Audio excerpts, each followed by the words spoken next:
Have you ever lost sleep about when to take your Canadian pension plan? Do you take it at 60, at 70? You're still working, you're retired, the tax situation, how does everything work together? Well, in this video, we're going to look at when to take your CPP, the consequences of taking it at 70 or 60, and we're going to focus on this video on life expectancy. So we're going to look at the numbers at life expectancy at age 85 as well as age 80. Often we get feedback that says, look, 90, 95, Adam, those life expectancies, that's too long.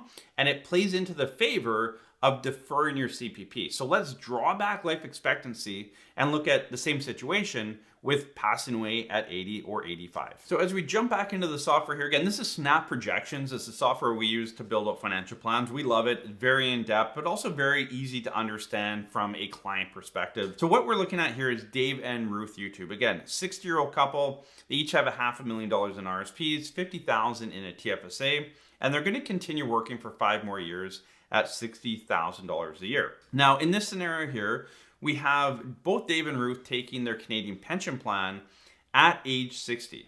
And for the first 5 years while they're working, we're basically taking the CPP payment and reinvesting it back into an RSP.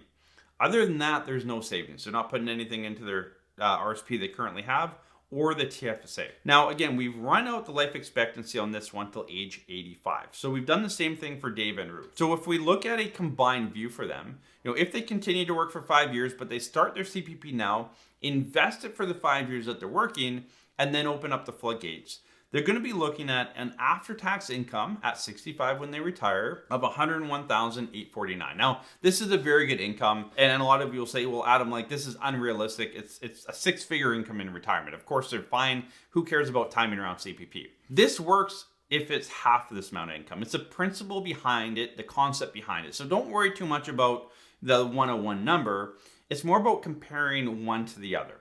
And so 101,849, this is based on a life expectancy to 85. Now let's scale it back to see what it would look like if they were to do the same thing, take CPP at 60, but pass away at age 80. So as we jump back into the software here, you can see I've scaled this back to age 80 life expectancy at the bottom there. Everything else is the same. They take CPP at 60, you can see their CPP coming in. They're saving it for the 5 years and then opening up the floodgates. And again, a very nice income here, obviously, but it's a big jump. $115,000 of after-tax income in their pocket and adjusted for inflation. And of course, as we kind of scale back life expectancy, there's going to be more because there's a shorter period to spend that money. So again, age 85 was 101,849. If we scale it back to age 80, it's 115,076. Now, what I want to do is compare that to, well, what happens if they actually defer CPP all the way till 70? Does that make more sense? With short life expectancy, it probably doesn't, but let's run the numbers and see what it looks like. So let's first look at the same situation. Again, we've deferred that CPP all the way till 70 here. So there's a bigger benefit because they've deferred it. But of course, they don't have that income coming in for 10 years. What does that look like here? So you can see the after-tax spending, this is to age 85, is 106,301. And again, that runs all the way down to life expectancy at age 85. Now again, at age 60 to take CPP, it was running at 101,800. To defer it till 70, 106,301. So in this scenario, it makes a whole lot more sense to defer CPP till 70 versus taking it at 60, even with a shortened life expectancy to age 85.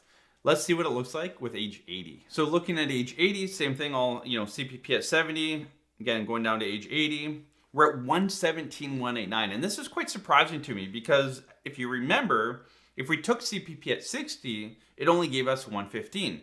So even with life expectancy to 80, the way that the CPP calculation works is we still have more, 117,189 versus 115. So almost $2,000 a year after tax for that 15 years. It's substantial. And so you're going to want to run these numbers with your financial planner. Again, often it's not simple math. A lot of people will send me long emails and they calculate it out, but it's simple math. They don't understand the actual calculation of CPP, how it works, how it uses YMPE. There's more to it than just simple Excel. Timing of CPP is financial, it's psychological, and it's also cash flow. Does your retirement plan, the other assets that you have, give you enough cash flow in retirement to allow you to defer CPP? That's another factor that has to come into it. So talk with your financial advisor. If they say you should take it at 60, don't just trust them with that answer, or even 70. Look at the numbers. They should be showing you software like this, maybe not snap projections, but a software like this that breaks down the numbers. Just because Joe, your neighbor, took CPP at 60 doesn't mean that's the right decision for you, because it probably wasn't the right decision for him in the first place either. So make sure you do your own due diligence and make sure you're maximizing. Again, it's psychological. If you're worried about dying at 63, yeah, maybe you take it at 60. But financially, that's not the best decision. But for you, that might allow you to sleep at night. Then that's your decision. But again,